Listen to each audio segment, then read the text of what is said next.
Bonsoir, bonsoir. Bienvenue sur votre chaîne Mission Jésus-Christ.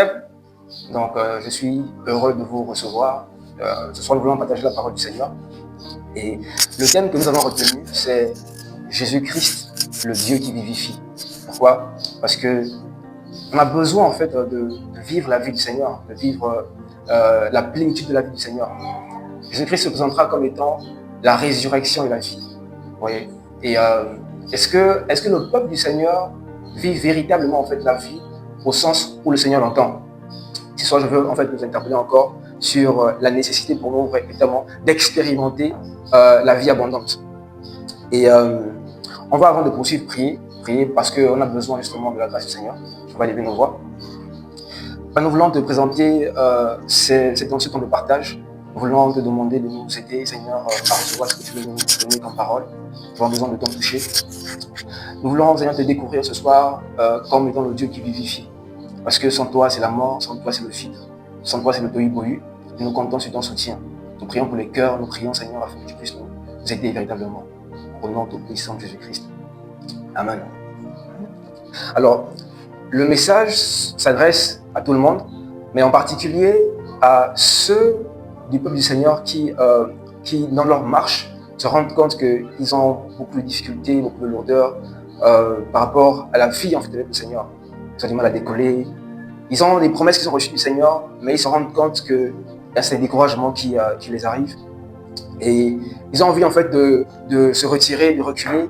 Et ce soir, c'est une parole d'encouragement en fait, pour pouvoir en fait les emmener à se réveiller, pour persévérer, pour continuer en fait la marche avec le Seigneur Jésus-Christ. Et c'est en fait au milieu de beaucoup d'interrogations, beaucoup de questionnements, que le Seigneur m'a donné une parole en fait qui m'a beaucoup fortifié. Et ce soir en fait, je voudrais que ensemble on puisse voir ce passage-là. Alors le texte de base se trouve dans le psaume 80. Psaume 80 au verset 19. Psaume 80, verset 19. Oui. Et nous ne nous ignorons plus. Amen. Ne s'arrêtez pas là. On va aller progressivement. Ici, c'est Asaph qui parle et il dit « Nous ne nous éloignerons pas ». Je me dis, pourquoi est-ce que Asaph le dit? En fait, parce qu'il y a une facilité, il y a un penchant pour l'homme à reculer, à être vacillant et à se retirer, n'est-ce pas, des engagements qu'il prend. Et il faut comprendre que lorsqu'on s'engage à chercher le Seigneur, on est souvent buté en tant qu'homme de tomber sur le silence. Parce que le Seigneur ne parle pas aussi facilement qu'on le voudrait, aussi vite qu'on le voudrait. Parce qu'on aime en fait, lorsque on cherche quelque chose, on cherche le Seigneur, il va nous répondre rapidement, facilement. Ce n'est pas toujours le cas. Il y a un engagement que Asaph prend ici, il dit nous ne reculerons pas. Et cette parole en fait fait du bien. Pourquoi? Parce que, vous savez, la Bible dit nous ne sommes pas de ceux qui se retirent pour se perdre. Ceux qui ont la foi pour sauver leur âme. Il faut d'abord, quand on entame la démarche de chercher le Yahweh, de chercher le Seigneur, vous voyez, il faut prendre la résolution de ne pas reculer quoi qu'il en soit. Parce que, pourquoi? Parce que lorsqu'on entame le processus, on va se heurter devant le silence. Je me suis interrogé en fait, pourquoi est-ce qu'il y a tout ce silence? En fait, ce silence-là d'abord, c'est pour pouvoir faire mourir en fait l'orgueil ou bien l'impatience de l'homme. Lorsqu'on va chercher le Seigneur, c'est d'abord devant le silence en fait qu'on va être buté. Et Asaph, le sachant, il dit, on ne va pas s'éloigner. Parce qu'il y a ce désir-là de se dire, bon, comme il ne répond pas, vous savez, si Yeshua, si Jésus-Christ n'était pas si important, si précieux, je vous assure que beaucoup d'entre nous, on l'aurait en fait changé. En fait, on serait passé à autre chose. Si Jésus n'était pas aussi vital pour nous, si sa présence n'était pas aussi importante pour nous, je vous assure, beaucoup seraient retournés. Or, il se trouve que Yeshua est le fondement, est le socle. Il dit, il est la pierre angulaire. Et donc, pour ceux qui veulent bâtir, qu'ils fassent attention, de peur de passer à côté. Elle dit, les bâtisseurs, en fait, ont mis de côté la pierre, et lorsqu'ils ont élevé leur construction, ils se sont rendus compte qu'il manquait, n'est-ce pas, la pierre qui donne forme, qui donne sens. C'est Jésus-Christ de Nazareth.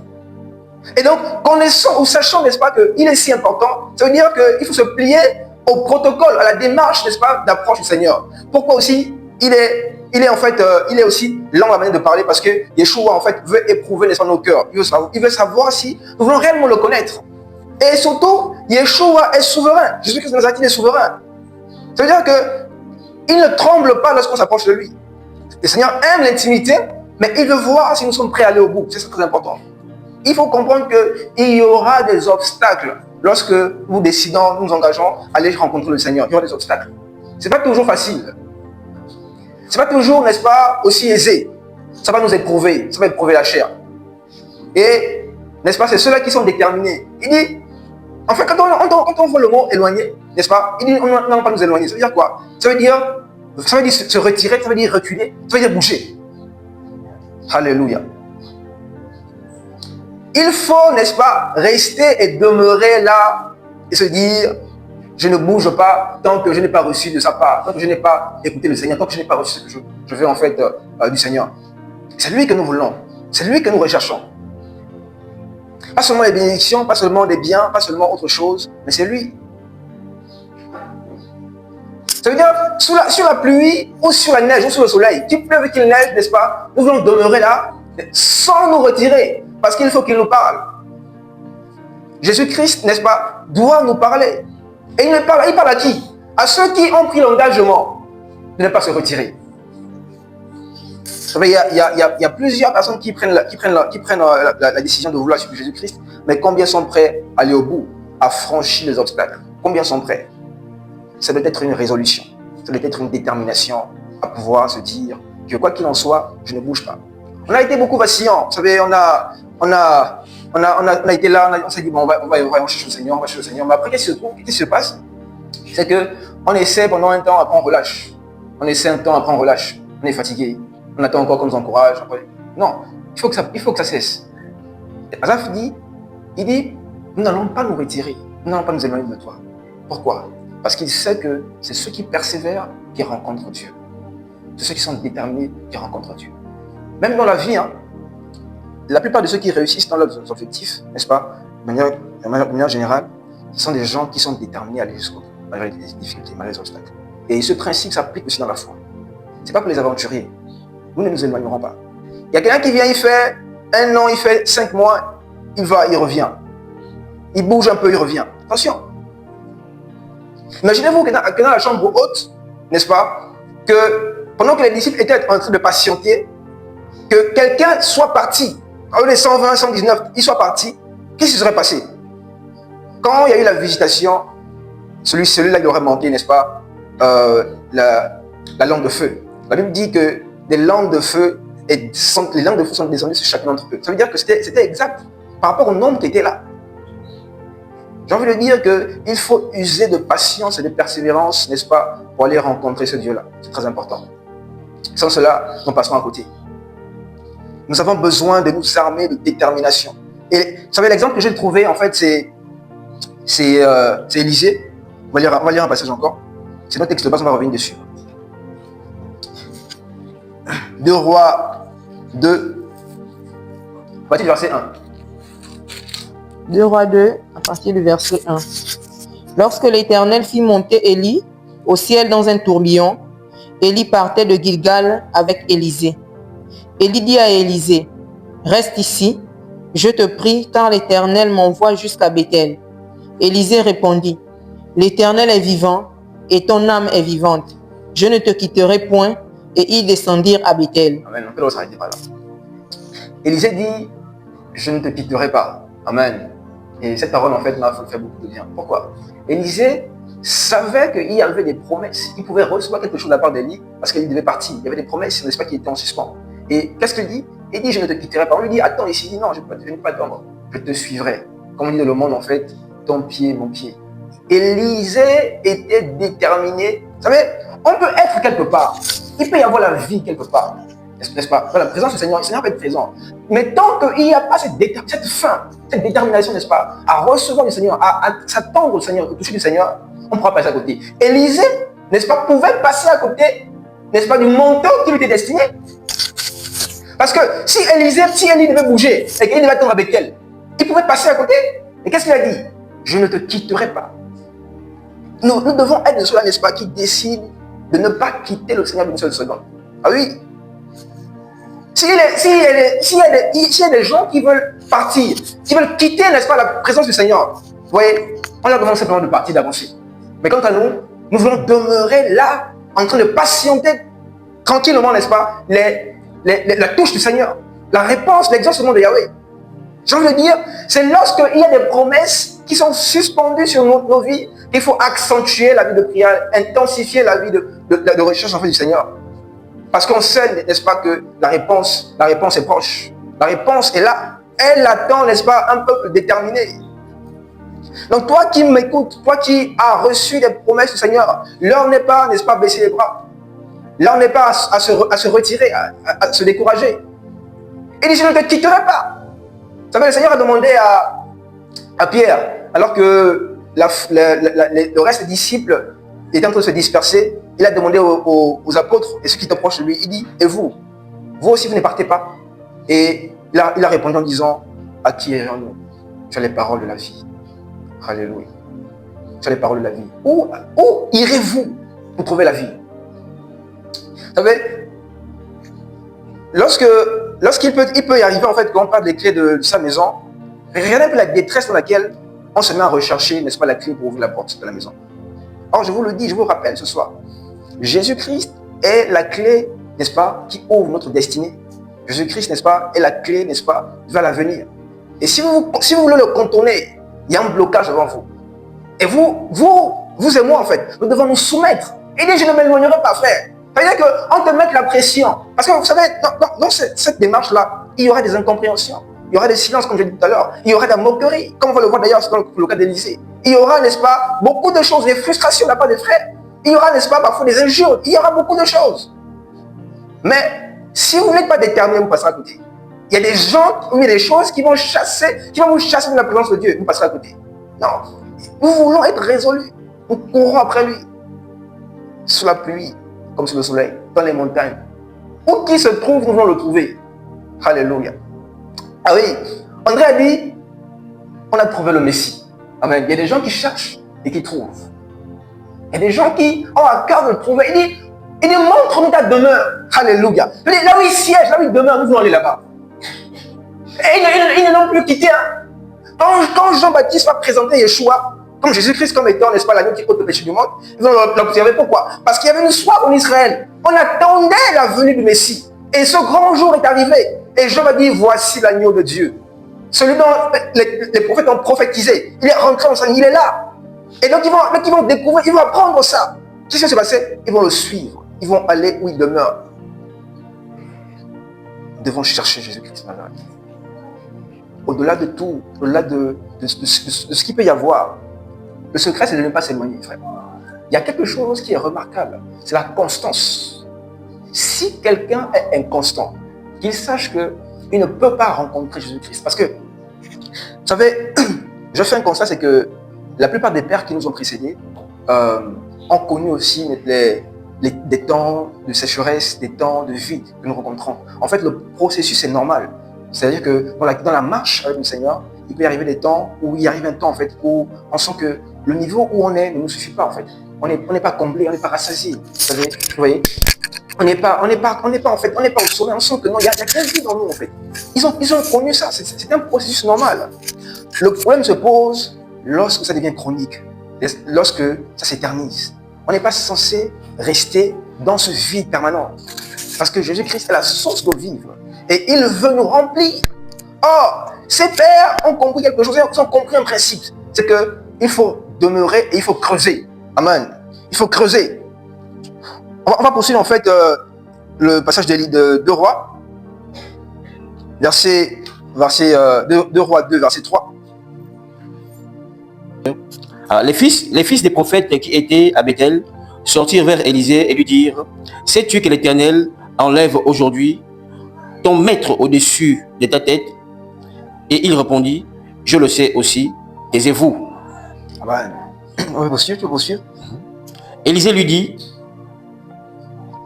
Élie lui dit, Élisée, reste ici, je te prie, car l'Éternel m'envoie à Jéricho. Il répondit, l'Éternel est vivant et ton âme est vivante. Je ne te quitterai point. Et ils arrivèrent à Jéricho. Les fils des prophètes qui étaient à Jéricho s'approchèrent d'Élisée et lui dirent, « Sais-tu que l'Éternel enlève aujourd'hui ton maître au-dessus de ta tête ?»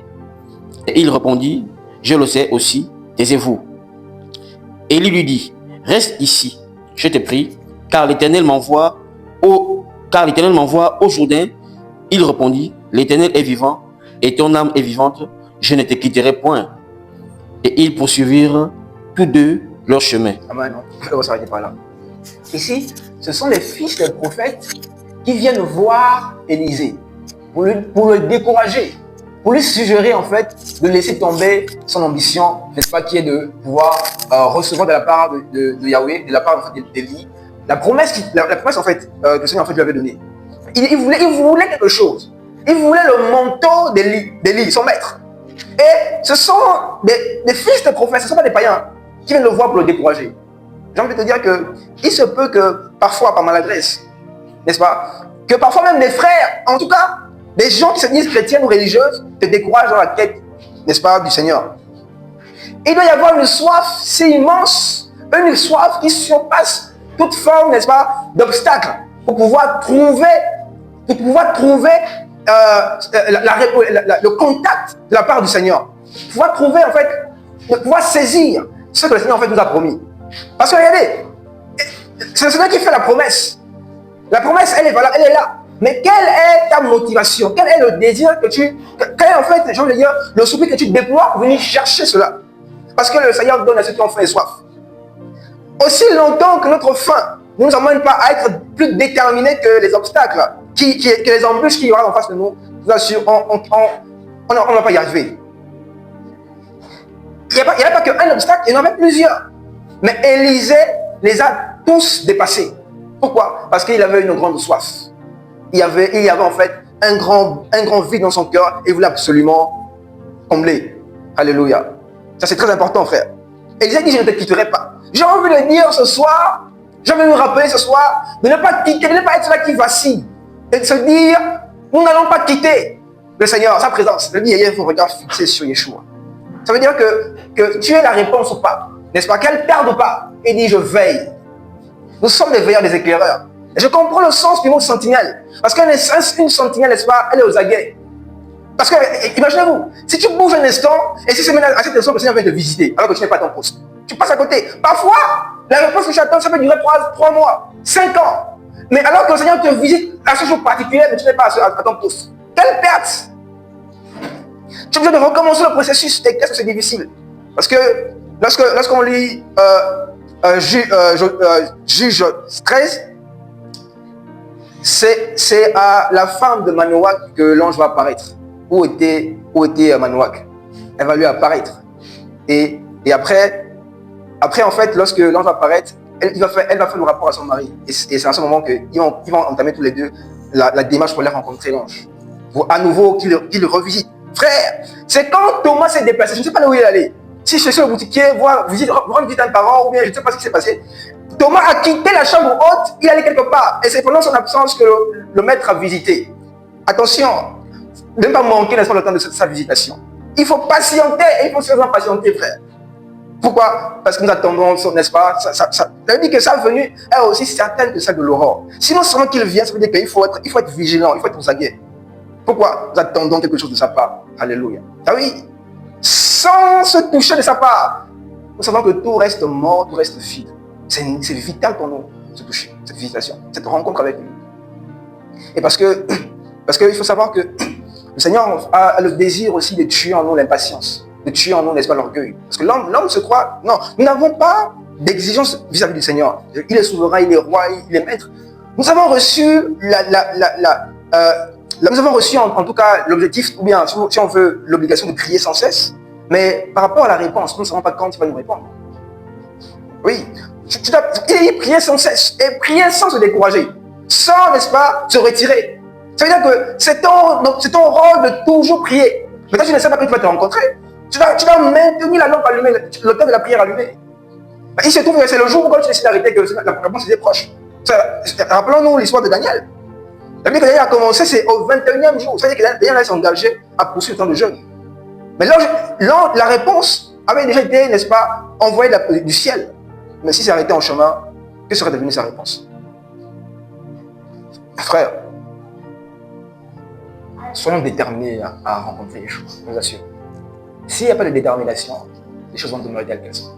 Je dis ceci, que si Jésus n'était pas aussi précieux, je vous assure que beaucoup seraient passés à autre chose. N'est-ce pas que dans la vie courante, lorsque on prend l'initiative d'aller voir quelqu'un pour chercher à tisser la relation et qu'elle ne répond pas, on passe à autre chose? C'est pas la même chose avec le Seigneur, je vous assure. Nous devons chercher à tisser une relation avec le Seigneur. Parce que cette relation, n'est-ce pas, elle est vitale pour nous. Que ce soit le voisin, que ce soit le collègue, que ce soit qui que ce soit, en fait, on peut se passer parfois des hommes, mais on ne peut pas se passer de Jésus. Vous n'avez pas le choix. Nous n'avons pas le choix. Il n'y a pas un plan B. Non. S'il y avait un plan B, on l'aurait fait. J'avais dit, tu te tiens dans la présence du Seigneur, tu sens que tu as du mal à décoller, c'est vide, c'est sec. Tu dis, mais est-ce qu'il n'entend pas? Pourquoi? Quelqu'un a dit, nous ne sommes pas censés marcher par les explications du Seigneur. Mais au contraire, c'est par la foi. Ah oui. Et la foi, elle a la conviction qu'il m'entend en fait. Que Yahweh est là, il m'entend. Qu'est-ce qu'il veut le voir? Le Seigneur dit à Moïse de monter. Et quand Moïse monte, il n'a pas parlé tout de suite. Hein. Moïse était dans le silence. Le Seigneur aussi, il veut voir ça en fait. Amen. Est-ce que nos cœurs brûlent pour lui? Est-ce que nos cœurs soupirent après lui? Véritablement. Il y a quelque chose qui me marque. Je vais lire ce passage-là. Je crois que c'est dans Matthieu 15. Matthieu 15. Il dit, je ne te quitterai pas. Nous parlons de Yeshua, le Dieu qui vivifie. Matthieu chapitre 15, à partir du verset 21. Jésus étant parti de là, se retira dans le territoire des Tyr et des Sidon. Et voici une femme cananéenne qui venait de ces contrées, lui cria, « Aie pitié de moi, Seigneur, fils de David, ma fille est cruellement tourmentée par le démon. » Il ne lui répondit pas un mot. Et ses disciples s'approchèrent et lui dirent avec insistance, « Renvoie-la, car elle criait derrière nous. » Il répondit, « Je n'ai été envoyé qu'aux brebis perdues de la maison d'Israël. » Mais elle vint se prosterner devant lui, disant, « Seigneur, Seigneur, Seigneur, secours-moi. » Il répondit, « Il n'est pas bien de prendre le pain des enfants et de le jeter aux petits chiens. » « Oui, Seigneur, dit-elle, mais les petits chiens mangent les miettes qui tombent de la table de leur maître. » Alors Jésus lui dit, « Femme, ta foi est grande, qu'il te soit fait comme tu veux. » Et à l'heure même, sa fille fut guérie. Amen. C'est une histoire qui est très, très, très édifiante, très, très parlante. Pourquoi? Elle va apprendre que Jésus-Christ était arrivé dans son village ou dans sa contrée. Elle va venir vers lui. Elle va venir le rencontrer. Pourquoi? Parce qu'elle avait une situation qu'elle traversait et elle était allée au contact du Seigneur. Et quand elle vient, elle émet un cri, elle émet un soupir. Vous savez, parce qu'il y avait la foule. Et elle crie, Jésus-Christ, fils de David, aie pitié de moi. Bien, elle crie en fait au secours. Et qu'est-ce qu'elle reçoit en retour? Le silence. La Bible dit, il ne lui répondit pas un mot. Vous êtes insultant. Tu viens, tu sais que cet homme il est bon. Ça on a parlé, il y a les rumeurs. Jésus-Christ était précédé d'une renommée. Donc quand il allait quelque part, c'était un événement. Donc les gens savaient en fait, parce qu'ils avaient entendu des échos sur Yeshua, sur Jésus-Christ. Et c'est fort pour cela qu'elle s'approche. On a témoigné de lui. J'ai entendu en fait qu'il a fait des choses. Moi j'ai ma situation. Il faut aussi que, pas seulement les autres, pas seulement que je m'arrête au témoignage des autres. Il faut aussi que dans ma vie je puisse témoigner en fait de ce qu'il a fait pour moi. Très important. Très important. Et elle va vers lui. Et elle crie à lui. Je dis ceci. Quand on va vers le Seigneur est souverain, il prend son temps. Il prend son temps pour répondre. Elle va se heurter devant le silence, Seigneur. Elle va se heurter devant le silence de Jésus. Ça peut frustrer en fait l'homme. Pourquoi? L'homme impatient. Et il est exigeant. Tu t'adresses à qui? Attention, tu t'adresses au roi. Tu t'adresses au roi des rois. Et fais attention à ta manière de l'approcher. Et la Bible dit, même les disciples ont dit non, on voit cette femme. Vous voyez ça? Vous serez blessé. Attends, je viens parce que je veux la guérison. On m'a dit que cette femme aussi, en fait, je vais trouver la solution pour lui. Je viens, non seulement il ne me répond pas, mais après, ces disciples ont encore me chasser. Bon, reste. Mais tu restes, tu vas aller où? Ta situation ne va pas changer. Rappelle ton orgueil. Tu ne peux pas. Il dit, tu ne peux pas. Tu vas aller chez qui? Ce silence, ça a pour but de rêver, n'est-ce pas, le moi. Parce que le monde doit mourir. Parce que dans la quête du Seigneur, je vous assure, regardez, lorsqu'on n'entreprend la démarche d'aller chercher le Seigneur, l'exaucement que nous allons obtenir pour le Seigneur importe peu par rapport à ce que nous sommes devenus. Je vais essayer de m'expliquer. En fait, le désir du Seigneur de nous transformer est beaucoup plus préoccupant, beaucoup plus important pour lui que l'exaucement qu'il va nous donner. Si tu cherches, j'imagine, je cherche un enfant, tu cherches le mariage, tu cherches le travail, tu cherches, je ne sais pas moi, la guérison. Te guérir, ce n'est pas ce qui est le plus important pour le Seigneur. Il te le donne facilement. Mais qu'est-ce que toi tu vas devenir en fait? Ça veut dire, est-ce que tu vas te transformer dans ce processus-là? C'est ce qui est important en fait dans la démarche. Est-ce que tu vas tendre à le ressembler en fait? Est-ce que ton caractère va changer? Est-ce que ces choses, n'est-ce pas, ne vont pas t'emmener, n'est-ce pas, à le chercher lui? Et quand tu vas le trouver, tu vas comprendre par ailleurs que, en réalité, n'est-ce pas, même le travail de le chercher là, c'est même pas le monde tout quoi. C'est lui, je l'ai trouvé. J'ai trouvé le trésor des trésors. J'ai trouvé, n'est-ce pas, la perle rare. Alléluia. Il y a des collectionneurs de perles. Et parmi en fait ceux-là, n'est-ce pas, ils ont trouvé la perle la plus rare, la plus précieuse qu'il pouvait y avoir. Et c'est Jésus-Christ de Nazareth. Et pour ceux-là, n'est-ce pas, qui décident de ravaler leur orgueil. Non seulement ça, mais il dit qu'il n'a même pas été envoyé pour tout le monde en fait. Vous comprenez ça? C'est choquant. Mais regardez qu'est-ce qu'il cherchait derrière. Vous voulez voir sa foi. Jusqu'où? En fait, cette femme-là, si vous voulez un mot, regardez, si elle serait venue devant le silence, là, elle serait partie. Elle se serait retirée. Et elle n'aurait pas obtenu, n'est-ce pas, quelque chose. Elle serait passée à côté. La grâce peut être là, n'est-ce pas? Mais tu passes à côté. En un mot, elle a refusé le non. Parce que, je ne sais pas moi, il y avait 3 raisons pour elle de se retirer. Elle a refusé d'accepter tout cela.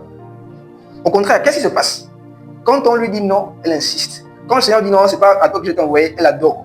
Quand elle insiste, elle se met à ses pieds, s'il te plaît. Elle dit non, les miettes. Je serais capable en fait d'accepter cela.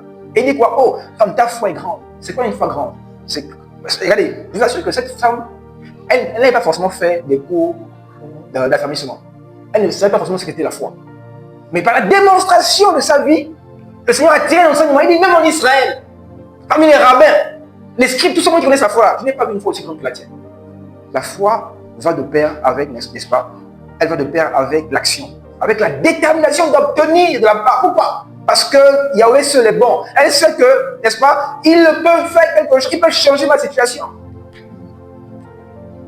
Alléluia.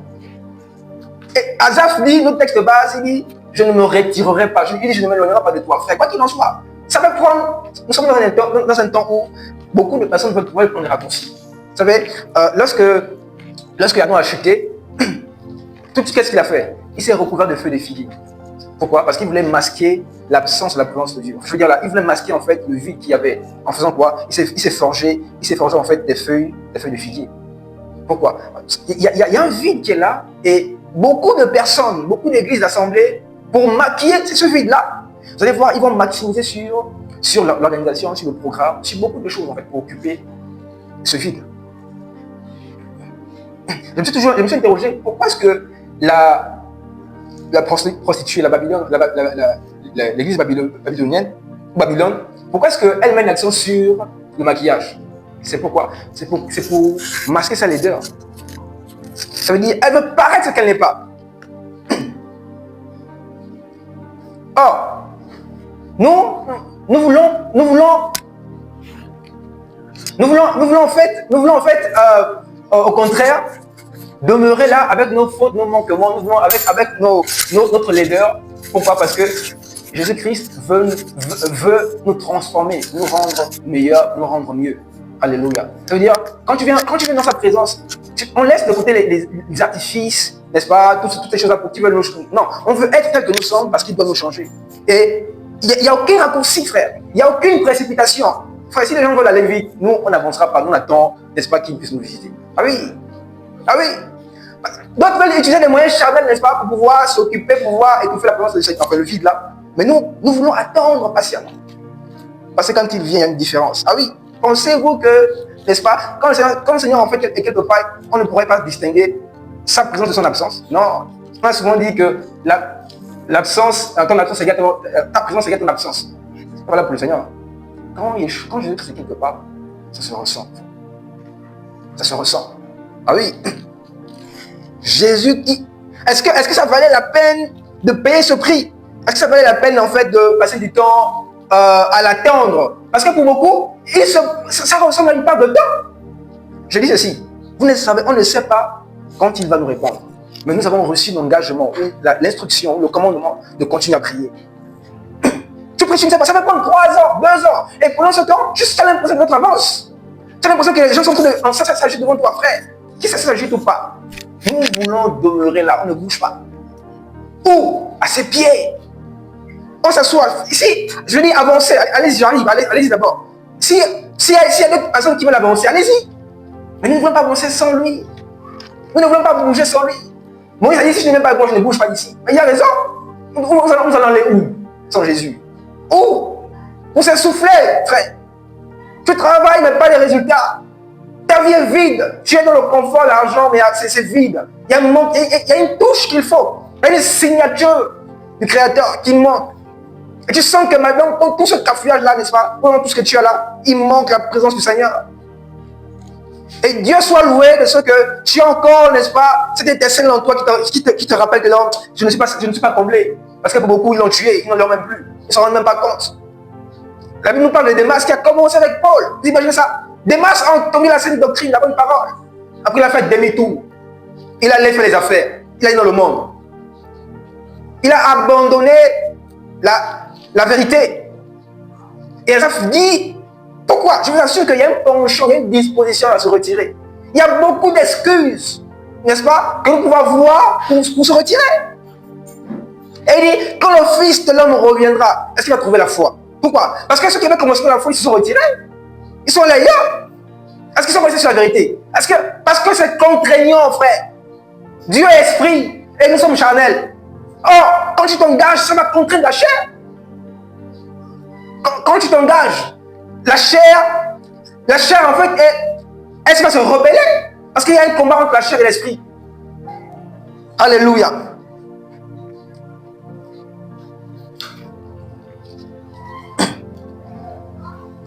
Le premier principe qu'Asaph établit, Psaume 80, verset 19, il dit, et nous ne nous éloignerons pas. Vous savez, il y a des gens qui estiment qu'il faut se distraire un moment. C'est-à-dire qu'ils sont fatigués de la parole du Seigneur, ils vont se distraire d'abord. C'est comme s'ils ont en fait trop servi Jésus, donc du coup, ça les fatigue, quoi, ils veulent se distraire. Si vous voulez vous distraire, n'est-ce pas, allez-y d'abord, allez-y vous distraire. La Bible dit que, je vais dire ça, 1 Corinthiens 10. 1 Corinthiens 10, verset 7. Okay, je lis la parole. 1 Corinthiens 10, verset 7. Ne devenez point idolâtres, comme quelques-uns d'eux, selon qu'il est écrit, le peuple s'assit pour manger et pour boire. Puis ils se levèrent pour se divertir. Est-ce qu'on comprend? Ça veut dire que ce peuple-là, c'est une nation de rois et de sacrificateurs. Et c'est la raison pour laquelle ils ont sorti d'Égypte pour aller le servir. Ils ont estimé que, bon, ils ont peut-être beaucoup servi et qu'il était temps aussi, n'est-ce pas, d'aller se distraire. Et en allant se distraire, se divertir du moins, ils ont tombé en fait dans le péché. Comprenez mon langage, hein? Je ne dis pas qu'il ne faut pas se distraire. Comprenez, c'est spirituellement qu'on en juge. Il dit, nous n'allons pas nous éloigner. Parce que ça peut. On avait dit à Evan Robert, vous savez, c'est l'instrument que le Seigneur avait utilisé pour le réveil au pays légal. Il avait dit, un ancien l'avait conseillé, tu sais, ne manque jamais une réunion. Pourquoi? Parce que le jour où tu manques la réunion, il se peut que ce soit en fait le jour où le Seigneur nous visite. Et depuis lors, il n'avait plus jamais manqué une réunion parce qu'il avait peur de passer à côté en fait. Je pense que ça a duré 13 ans si je ne me trompe pas. Donc quand je lisais, 13 ans. Donc il ne faisait que prier. Il avait peur de manquer une réunion parce qu'il s'est dit, ah mais si je manque là ici, le Seigneur me visite. Ah oui. Si le Seigneur me visite au moment où je ne suis pas là, je passerai à côté, frère. Oh, Yeshua, aide-nous. Être persévérant. On va dire un dernier passage par rapport à ce point. Jacques 1, verset 6. Jacques 1, verset 6. Je lis la parole. Mais qu'il la demande avec foi, sans douter, car celui qui doute est semblable au flot de la mer, agité par le vent et poussé de côté et d'autre.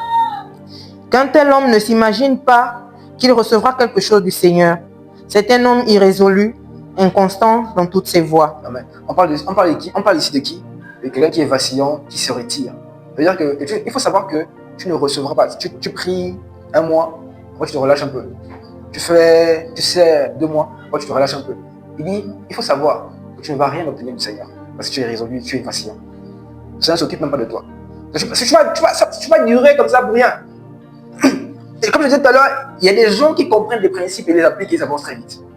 Il y en a d'autres qui traînent et ça prend plus de temps. Et que le Seigneur nous aide vraiment à pouvoir suivre le bon exemple, pouvoir nous appliquer. Très important. Sur le texte de base, lorsqu'on revient sur Psaume 80, verset 19, la suite dit quoi? Okay. La suite dit, Éternel, Dieu des armées, relève-nous, fais briller ta face et nous serons sauvés. Psaume 80, verset 19, c'est ce que ça dit. On avait lu tout à l'heure.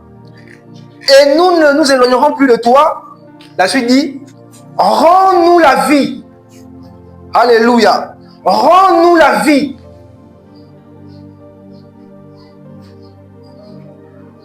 Jésus est le Dieu qui vivifie son peuple. Il est le Dieu qui apporte la vie. Il y avait la mort, il y avait le vide, le silence, le chaos. Il est ce Dieu-là. Je nous rappelle, nous ne pouvons pas demeurer de manière chronique dans la sécheresse, dans la mort. Non. Non.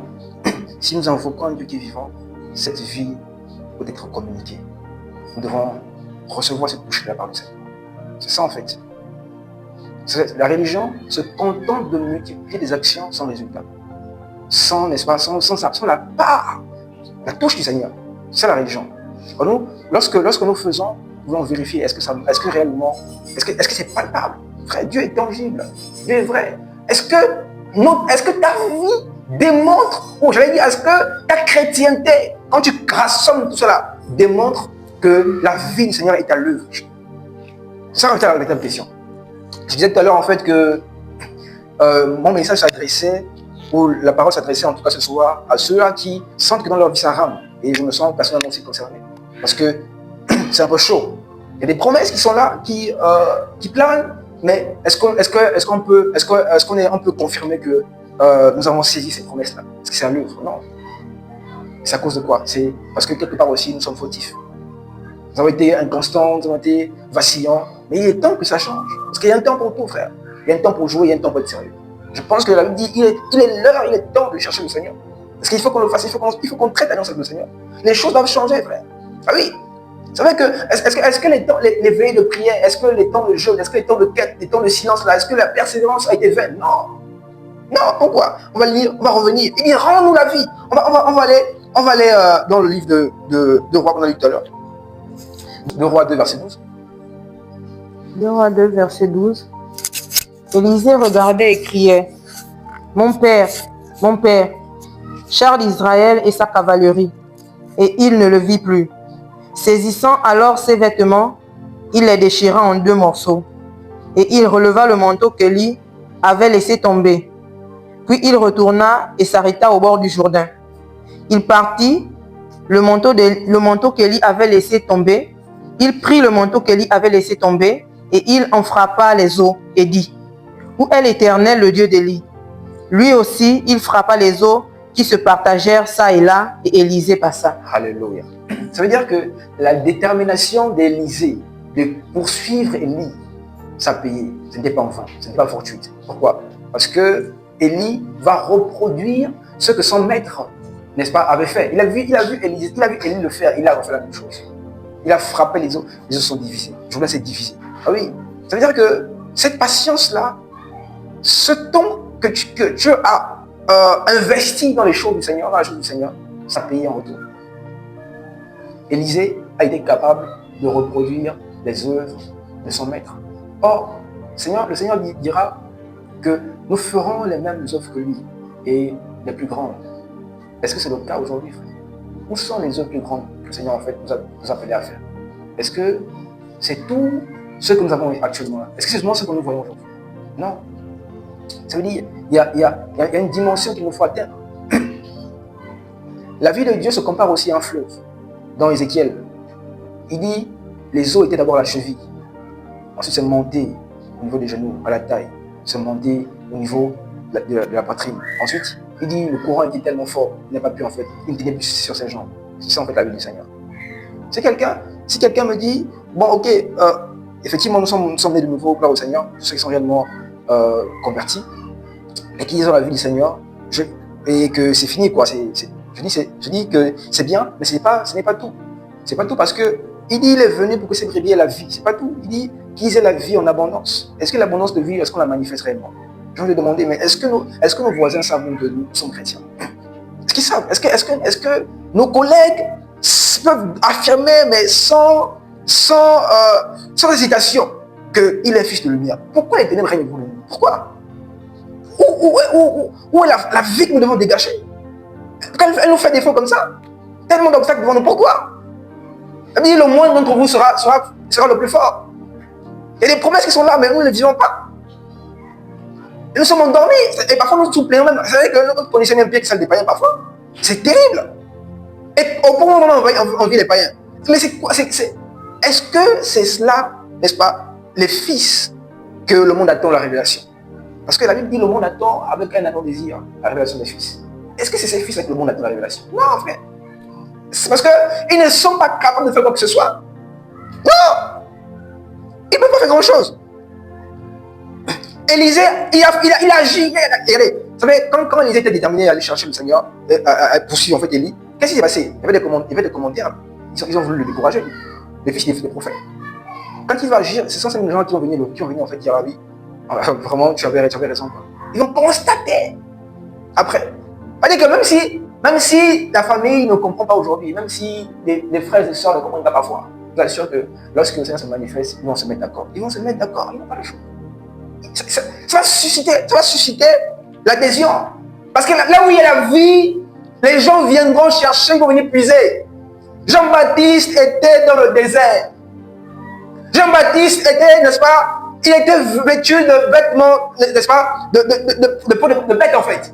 Et qu'est-ce qui s'est passé? Elle dit que les gens couraient, il n'y a aucun miracle, les gens couraient pour venir l'écouter. Parce qu'il y avait la vie en lui. Ce qui est bien, c'est que quand on a la vie, elle peut se partager. Acte 3, elle dit que Pierre et Jean, ils vont monter au temple. Ils vont trouver qui? Un estropié qui était là depuis longtemps. Tout le pays, en fait, tout le monde savait que c'était quelqu'un qui était né, n'est-ce pas, infirme, estropié. Et il va s'attendre à ce qu'il reçoive de l'argent. Pierre va le fixer, il va dire, tu sais, nous n'avons rien. Enfin, nous n'avons pas d'argent, nous n'avons pas d'or. Mais ce que j'ai, alléluia. Vous savez, les chrétiens ne sont pas forcément les plus beaux, les plus diplômés. On peut nous reprocher sur certains points. Et ce n'est pas forcément le critère sur lequel le Seigneur nous juge, je vous assure. On peut ne pas être instruit. En tant que j'encourage beaucoup d'instruction, c'est important. Il faut s'instruire. Les gens doivent faire les études.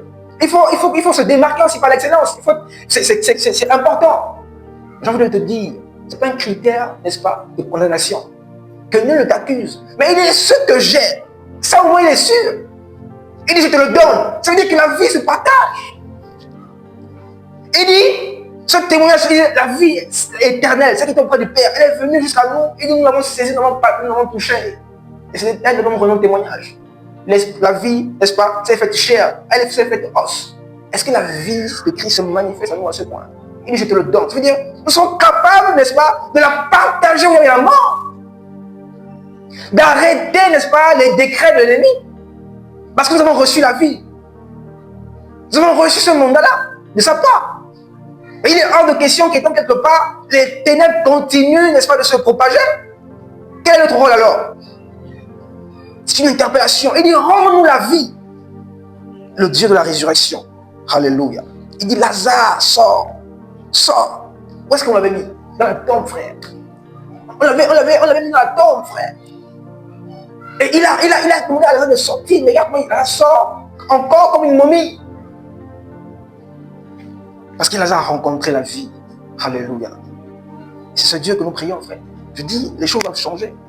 C'est une question d'engagement personnel. Les choses doivent changer. Elles ne peuvent pas continuer comme ça. Il y a une transformation. Il y a une touche du Seigneur, frère. Il y a une touche de sa part. Et on sent la différence. Il dit, ils les ont regardés. Et puis ils ont compris quelque chose. Ils ont dit, Nous l'avons, ces hommes en fait ont été avec Jésus. Pourquoi? Parce qu'il s'est transformé, alléluia, il s'est impacté les vies. Jésus-Christ impacte les vies, frère. Ils l'ont trouvé. Celui que nous avons tant cherché, nous l'avons trouvé. Alléluia. Celui que nous avons tant désiré, il est là. Sa venue est aussi ça de l'aurore. C'est l'étoile brillante du matin. C'est temps de jeûne, c'est temps de privation, frère. Vous savez, nous ne sommes pas appelés en fait à interférer forcément dans la politique. Hein. Mais il est arrivé à un point où le niveau d'influence de l'Église était tel que, au point, les hommes, ils avaient peur de ces hommes de peu d'instruction. Pourquoi? Parce qu'ils avaient quelque chose en fait. Ils avaient quelque chose avec eux. Et c'est ça qu'il nous faut. Et c'est ça qu'il nous faut trouver, frère. Il faut le rencontrer. Il faut qu'il nous saisisse en fait. Parce que ça va décoller, frère. Ça va décoller. Alléluia, ça va décoller, frère. C'est une question d'abord personnelle et ensuite collective. Il dit nous ne nous éloignerons pas. Pourquoi? Beaucoup ont commencé, ils se sont arrêtés. Beaucoup ont essayé, ils ont laissé tomber. Mais quant à toi, quant à moi, c'est une question. Et Jésus dit, je ne sais pas pour vous.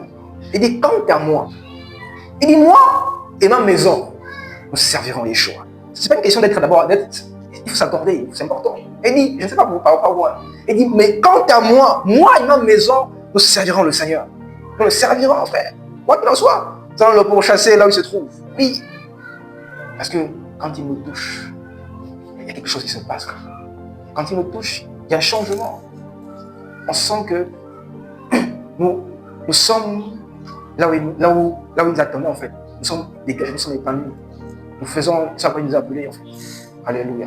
C'est très important. Que ce véritablement nous aide, qui nous aide en fait à le poursuivre, à nous engager et à ne pas nous décourager. Je finis avec la dernière partie.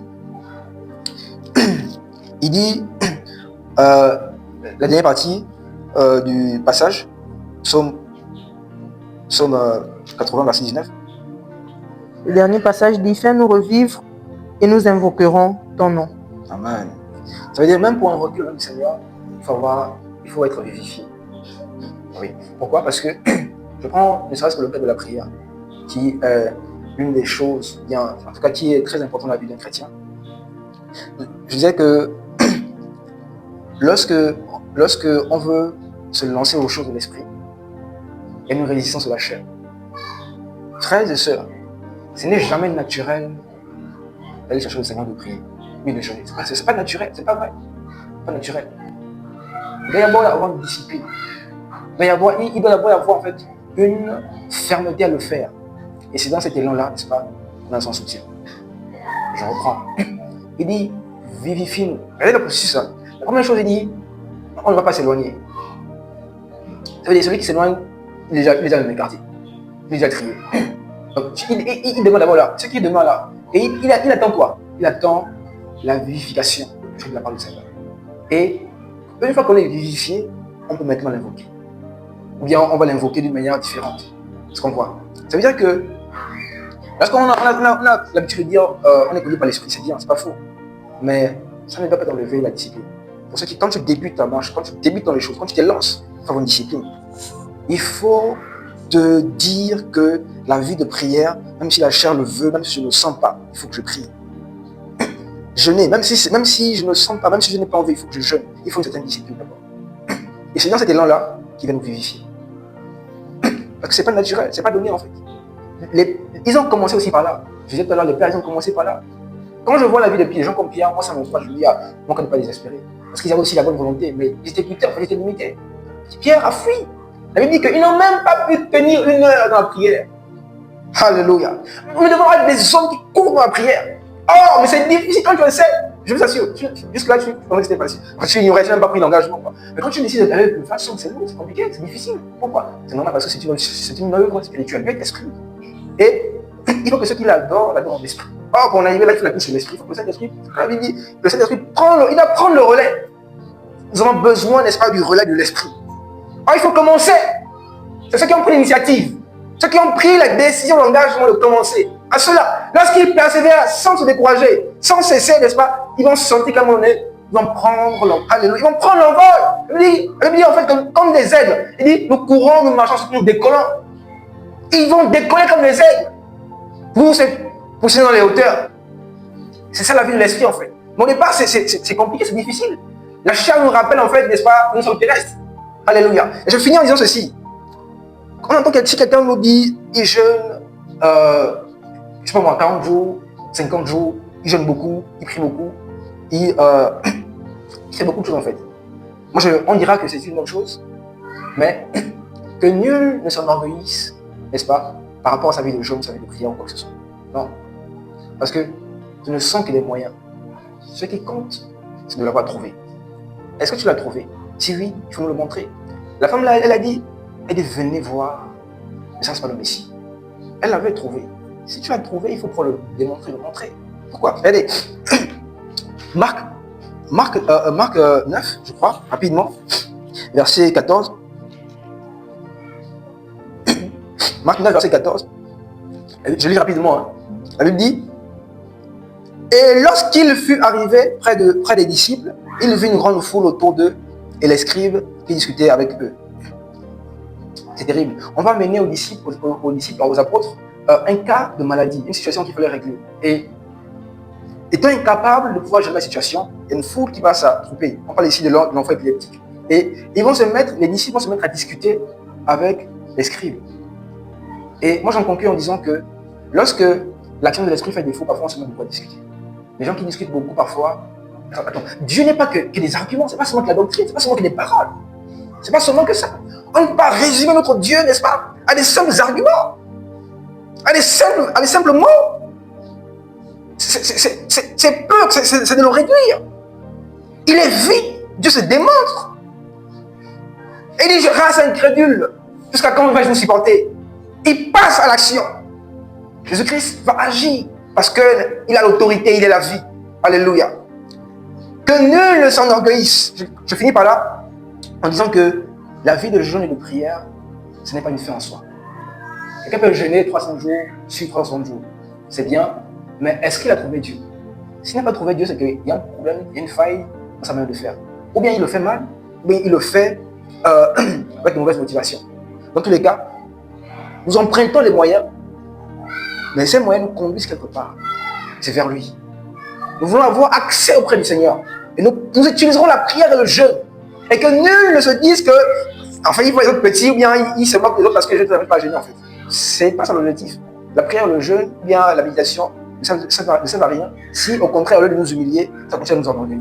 Parce que le but, c'est vraiment de pouvoir mourir à nous-mêmes, afin que le Seigneur en fait soit glorifié, quoi. Nous devons le trouver. Alléluia. Parce que le monde attend avec un ardent désir la révélation des fils de Dieu. Que Dieu soit béni. Donc, je vous remercie pour ce partage. Nous allons prier pour conclure ce moment. Nous voulons te bénir, Papa, pour cette parole.